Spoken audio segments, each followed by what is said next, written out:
Welcome to Plot Recon, where thrillers get tactical. I'm your host, Evan Graver. Today, I'm joined by Matt Scott, author of the Surviving the Lion's Den trilogy. His fiction centers on CIA operatives working inside Iran, navigating regime change, shifting alliances, and real world geopolitical tension. Welcome to the show, Matt. Thanks for having me, Evan. Appreciate it. Yeah, absolutely. So, on your website, you said that you met David Baldacci and I you did. had a conversation with him, and he started you, you know, on down the road to writing. But there's always more to the backstory. So tell us really how you got into it, because you obviously had the book somewhat in mind before you met hmm him, and run with it from there. Yeah, I became more of an avid reader once I started working in the corporate world because I needed to needed to get away from my desk and have something to do at lunch. So I really didn't even really get into reading until my 20s.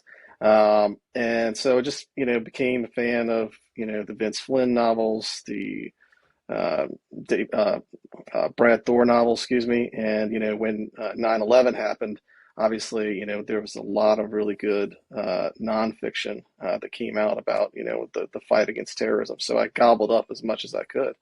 And I think, all that kind of absorbed by way of osmosis. And I'd always kind of wanted to write a novel about a kidnapped CIA agent. And Iran just seemed like the perfect spot to go for that because I don't think that it's been very well explored within the genre. I think there's a lot of, because Iran has been so shut off from the West, knows what it looks like on the inside. So that was kind of the genesis of the idea. Um, so I drove, it was one Thanksgiving weekend. I want to say it was 2018. I drove through a snowstorm to go see him up in Williamsburg, Virginia, not far from where my parents live. And it was my turn to get a book signed. And I said, I'm getting ready to be, 40 next year. Is that too old to start writing a novel? And I kid you not, he stopped mid-signature and looked up at me and said, "Oh, hell no. The industry could use some good young writers." Now, I didn't know if I should be happier that, he still thought 40 was young, or that, this man who sold, 50 million books was telling me to go forth with my little mythic destiny. But I took it as a good sign, and I came home and started, jotting notes down. And I think I started the first pages of it probably within a month. Um, Fast forward a couple of years, he was here where I live in Charlotte, I think 2 years ago, for another book signing, and I was able to tell him that story. And I had a picture of myself and him at the time, and he remembered it. So it was kind of a full circle moment. It was really cool. That's awesome. Getting to meet your heroes in writing, and having that inspiration for to be able to write. Yeah. So, so you got your published. You went through speaking volumes. Mhm. Talk to us about that process. Did you um, get an agent? Did you just go directly to the publisher? What? How was that? I did get an agent. I went through the traditional query process, but if I'm being honest, I did not do it very well. It's one of those things that I studied hard on, tried to do well, and found out quickly, that I think I probably did. I won't say that I did more things wrong than I did right, but it's really important to do it right the first time. So, mistakes were made, and I went through another author friend of mine who recommended me to the agent. She took me on, and then I think the she took me on in September, October, and the book went out to market. And I think Speaking Volumes called me by I think December, and it was right before Christmas, and they said they really liked it. Says that, well, I like it, but I don't want just one. I want three. I want it to be a series. And I kind of paused and stumbled a bit. I mean, I only had one in mind. I had the one and only like the framework for maybe two more. I mean, when I say framework, I mean like literally like maybe an idea on a post-it pad or something. But what was I going to say? No. Yeah. I had to take the opportunity when I had it. So I just went with the two ideas that I had in my head, and fortunately, they said yes. They did put me on a tighter timeline than I would have liked for the next two in the series, the Iranian Deception and the Ayatollah Takedown. That's something that I hope goes differently in my next series of books whenever that can come out. Um, but because at one point I was marketing the first one, editing the second one, and starting to write the third one, and plus doing my 8 to 5 job. So it was a very busy time, but it all worked out. Yes. So what are you doing on the marketing end? Is your publisher handling all that now, or are you still heavily involved in that? My publisher and I have since parted ways, and one of the reasons I did that was because I did not feel that they were putting the marketing effort in that I certainly expected. Now, obviously, I was green to the business. I did not know what to expect in terms of marketing, but I expected them to do more than they did, and so I did the Facebook ads, the BookBub ads, went on every podcast and every Facebook page that supported the thriller genre. Uh, went to some um, writing conferences. BoucherCon is one that I would always recommend. But I did learn a lot, about the marketing gig through a process of really trial and error. Yeah, that's how we most of us learn. So it's Yeah, yeah. There was so there is was it no is there was no rule book. There was no rule book for me to follow. I was just flying by the seat of my pants. yeah. So how's your marketing working out for you now? Are you still pressing all those buttons, or I've had to shave off a little bit because at some point, you're putting in more than you're getting out, and the Ayatollah takedown, it came out in 2022. So once your books have some age to them, there's only so much you can do. But um, based on what's been going on in the news, I've been able to push it out a little bit more. So from a marketing perspective, I don't want to say what's going on in Iran right now is it's been good for the people there in terms of them rebelling, but obviously there's been a lot of violence. So I want to be careful about saying that it's been good for marketing, but it's keeping it in the news, and the fact that my books take place in Iran, that it's something that I have to be able to push in order to sell. So um, I've been more busy working on book four, which is going to be a new series right now. okay? Well, let's shift gears into that in the news topic because I wanted to ask you about this. Are Mhm. How much of an expert on Iran are you, and what really intrigues you about that region?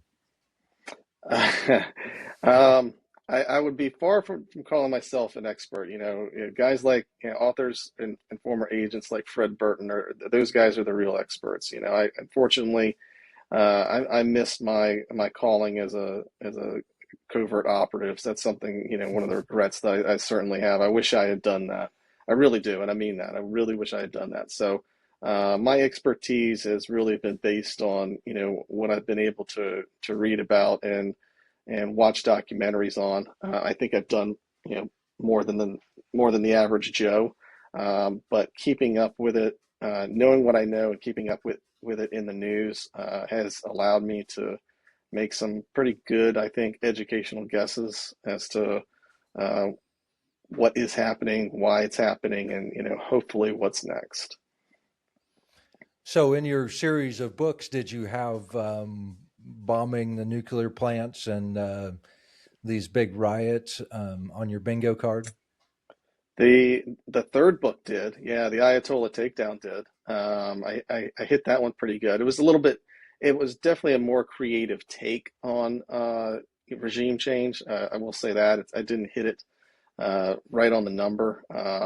But I knew that the way that it would have to happen is rolling out more or less, the way it did in the Ayatollah takedown. The Ayatollah is, he's hiding out. He's trying to wait things out. People are still rebelling.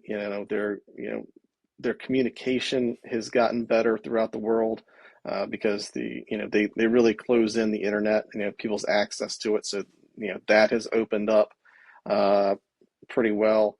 There was a base in my second novel that was a secret base. It was not used for nuclear purposes, just because I thought the whole nuclear plot had kind of been uh, played out. But it wasn't long after the second book got published that there was a base in that region that got reported as being bombed, and it looked like it was a covert op that caused it. So when I went on social media, I was like, Ben Thrasher was here, my character in the second novel. So there's been some. I've been good about some similarities, but I won't go so far as to say I made a 100% prediction. Yeah, it's tough. I mean, we have a crystal ball. We kind of, look to see what's happening and then make our own judgment calls. And nobody in the government listens to us, so we're just Yeah, out here. that's true. And and hitting it, on the mark, the way I think Joel Rosenberg did with the towers being attacked, and I think Brad Thor's been very good about, predicting things, and it speaks to, both of their talents. I think, if I was able to do that, I would certainly be proud of myself if I did. But I also look at it as, as entertainment. I'm here to try and put as creative a spin on my plots as I possibly can, with sprinkling in as much realism at the same time. So if I hit it on the number, I'm proud of myself. If I'm off, I don't too much worry about it, because what's important to me is that what I'm doing makes sense for the plot. Yeah, absolutely. So, in your overarching geopolitical narrative, are you branching out into like, Syria or with Hezbollah or any of these people that Iran has supported over the years? You mean for a new series? Yeah, I mean, or in Um, your current series, or it's I'm starting to toy with some ideas of it, because I've done Iran so well. At least I think I did it well. Um, I don't want to go back to that well, but obviously, Hezbollah, Hamas, they're still a genuine threat. So I've started kind of toying with the ideas of writing a new, political spy thriller with that type of avenue to it. So I can't say too much about it, but until all those guys are gone, there's always going to be somebody out there that needs to stop them. So that being the case, there's always going to be a story that needs to be told. absolutely. I write a lot about Central America or Central and South America, and Venezuela has always been one of my big topics because there's a lot of threats that come out of that area, and so Hmm. I tell other writers that no matter what, we can have regime change around the world, but there's still always going to be some sort of rogue actor coming out of that, and we're not going to have Sure. that place fixed until years down the road. Yeah. Even if I mean, there's no saying that we're ever going to fix Venezuela or Iran or Right. Yeah. um, areas like that. But there's always a storyline there somewhere. Absolutely. Yeah. And I mean the change really has to come from the inside. I mean and that was really one of the themes of the Ayatollah takedown. I mean, obviously, I had my U.S. agents operatives in there to help, but it was more. Uh, it was definitely the opposite of what happened in Iraq in 2003. It wasn't a U.S. led coup. It was, what can we do to help you successfully do this? And I think that's the better way for it to happen, because in the end, we're not going to live there. We just want to make sure that it's a peaceful area. It's somebody that we can do business with, and it's something that uh, you know where we can protect our interests, but make sure that uh, that they don't turn into an enemy or anything like that. Yeah, I think we're seeing that play out right now. I think our current presidential administration is pushing that kind of power to the people and um, letting events play out on the ground in their favor. I would agree. Yeah, I would agree. I mean, he's President Trump has come out and said that he would assist Iran if necessary, and I think that's the right play. Um, but you don't want to pull that trigger until it's absolutely necessary because we got involved over there, you know, 20 years ago. Speaking of Iraq, 2003, Hmm. and it was not handled well. So it's got to be done right. So offering assistance is a good thing, but doing it for them is something totally different. Absolutely. I mean, we can see the repercussions in both Afghanistan and Iraq, and how our presence there has played out. And I think that they're Hmm. trying to take some sort of different tact with both Venezuela and Iran I to would agree. Yeah, I would agree. hopefully let the people make their own decision and be able to have those free Be able to follow elections. through. And Yeah, yeah, follow through with it. Yeah, yeah. absolutely.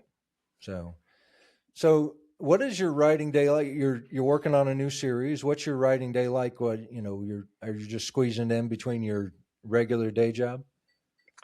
Usually, I try and do something on it, every single day. It is the first draft is finished. It's actually with my editor right now. My normal process is, if the day allows me, I'll do my 8 to 5 job. I'll come downstairs, have dinner with my wife. I'll watch some TV or something until, she falls asleep, usually around like 8:30.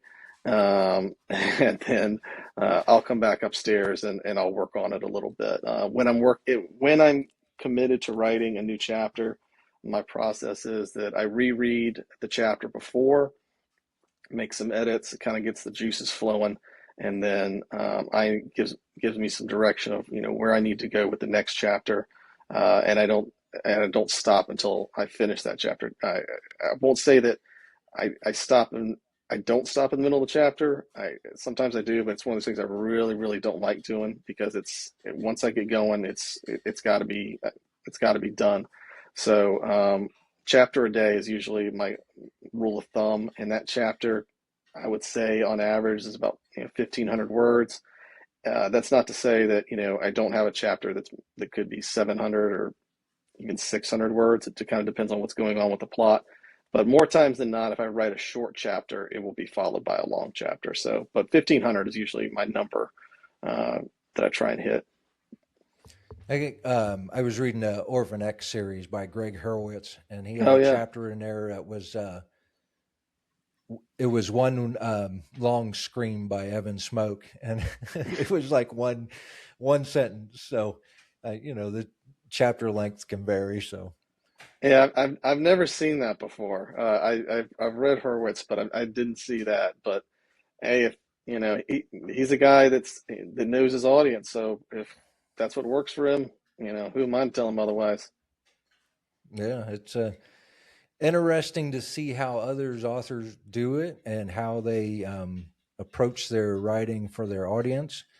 And it's just kind of up to us little guys to kind of copy that. And you know they give us a pattern what to do, and they They know the do. audience. Yeah, Yeah, so yeah, they do. And I mean, with regards to Hurwitz, I mean, because I'm such a big Batman fan and he wrote Batman for a while, I would be curious to know if him doing that came from his comic book writing or if he just felt it was appropriate. But you're exactly right. And that's one of the things a lot of people forget is that when you read a Dan Brown book, a Brad Thor book, a Joel Rosenberg book, or a Ryan Steck book, or anything like that, they are gonna they're not only telling a story, but they're giving you a blueprint as to how they're doing it. So you have to be able to keep that in mind when you try and take the next step and write your own novel. absolutely. Um, so are you a pantser or a plotter? Because if you're are you pulling in from everywhere? You got it all written down? Um, I would say I'm a little bit of a hybrid. Usually when I sit down, like, and I'll try and outline it, really quick. And, each chapter will have, just a one quick liner, like, Evan goes to the store to see, so and so. And once I know what direction I'm going in, then once I sit down, I'm a pantser and I let the thoughts flow and the fingers do the walking on the keyboard. So I have to have a little bit of direction. Um, I would not want to be a big outliner. That would drive me crazy because I think that would be like doing double work, and that's just not my way of doing things. I just need to know, before I start, who my characters are, where they're going, how I want it to end, and these are the obstacles that they have to jump over.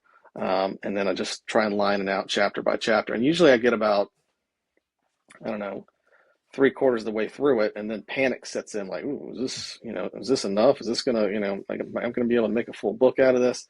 And what always happens, at least so far, knock wood, is, I'll figure something out in the middle, and or I'll need to add another chapter or move some chapters around to make it the length that it needs to be in the end, which is usually uh, I would have told you a few years ago, 100,000 words, but publishers are looking for um, really in the 90 range and even below now, just because of printing costs going up. So you have to be more concise now than I think writers have in the past. At least the startup writers, put it that way.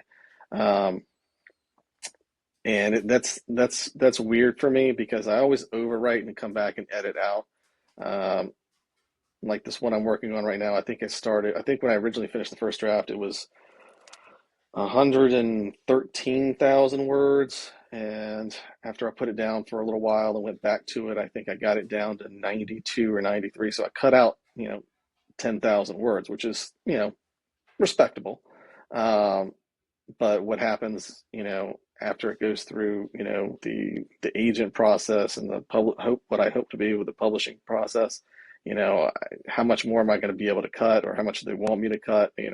That's somewhat of a question, but I know those questions are coming. Yeah, there's different takes on the number of words in a book. I mean, some of the self-published authors I talk to are saying they're shooting for 60,000, and if you're trying to write three, four, 5 books a year, that's a pretty good Hmm. number. But Sure. um, you know, I think Mark Greaney comes out to like 120, 150,000 words, and Oh it's yeah, he's in his own zip code. But yeah, I mean, he's been very fortunate, and he's got the skills to back it up. I mean, when he was doing the Clancy novels, Clancy, Red Rabbit and Hunt for Red October, they were dictionary thick. So, yeah, um, it was kind of expected, I think, that when he was writing that series, that for them to be that long, and then when he branched out, and did started doing the Gray Man series, well, everybody knew his name already, so it wasn't, people kind of expected the same. So that worked out well for him. Um, I don't think every writer these days is going to be that fortunate. If you're trying to put out, three, four books a year, 60, 75,000 is probably, yeah, that's a good number. The thrillers that I like to write, I think, they always end up being around the 90 to 100,000 marker. Um, I really can't offer any explanation as to why. Um, I just think that that's how they end up for me. I agree. Mine, I started out on the low end, and now they're more towards that 80, 90,000 mark. Hmm. Try not to get into that repetition. You try not to over explain, Right. and just let the story carry itself. Um, Absolutely. so, so It's so you're looking for an agent. You want to be picked up and tried published again. You don't want to go through that straight into self publishing portion of it. I would like to be traditionally published. Yeah, yeah. That's because one of the things that I've you know discovered, not that self-publishing isn't relevant. It's much more relevant than it ever has been, and I know some people who have been very successful at it, and there's a lot of good things about it. But my big thing is, I want to see my book or buy my book at Barnes and Noble or a bookstore, any somewhere between here and 60 miles of my house. That's my dream, is to see it on display at a bookstore.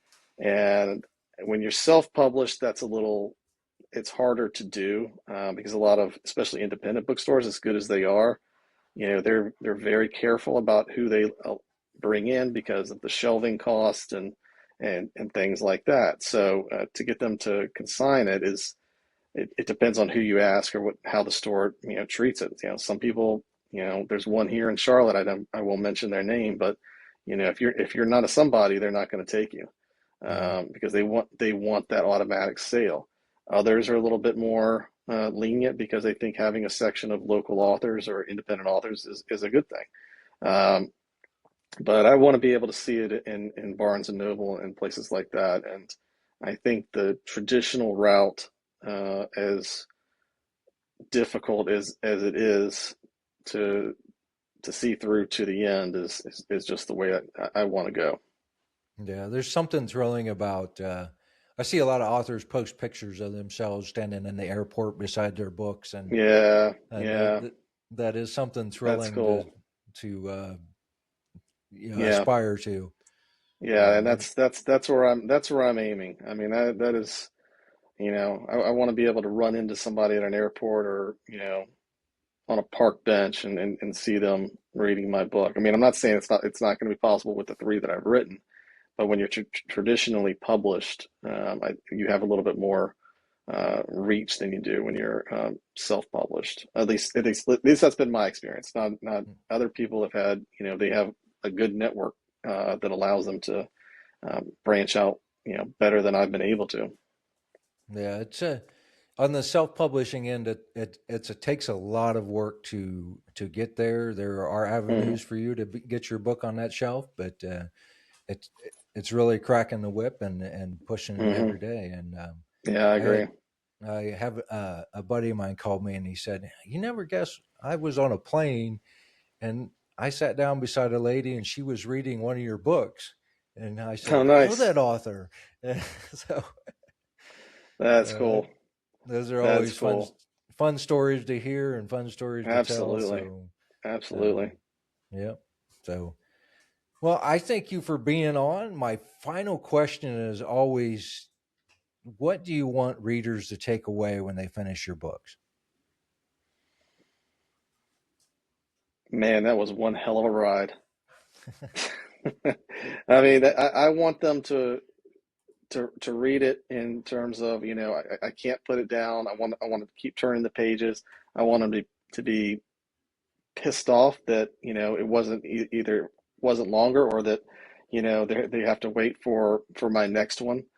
Um, to me, when I think about, my readership, um, I want the readers to be able to be proud of the fact that they made the decision to pick it up and to read it, and that they enjoyed the ride.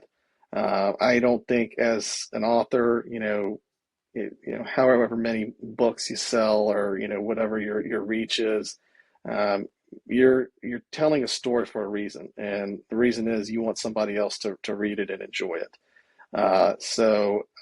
For me personally, I want them to feel like they learned something, that they really enjoyed the characters, and that they had a good ride, and that hopefully maybe they'll pay attention to me, a little bit more and look for something in the future. I can't really ask for anything more than that. And those are great goals to aspire to. So, and that's a wrap on this episode of Plot Recon, where thrillers get tactical. Thanks to Matt Scott for coming on and talking through political espionage, contemporary geopolitics, and building tension in real world conflict. You can learn more about Matt and his books at mattscottbooks.com. If this episode hit the mark, share it, leave a review, and subscribe wherever you listen. And as always, you can find more episodes and support the show at plotrecon.com. I'm Evan Graver. Thanks for listening. Stay sharp, write hard, and keep your fiction tactical.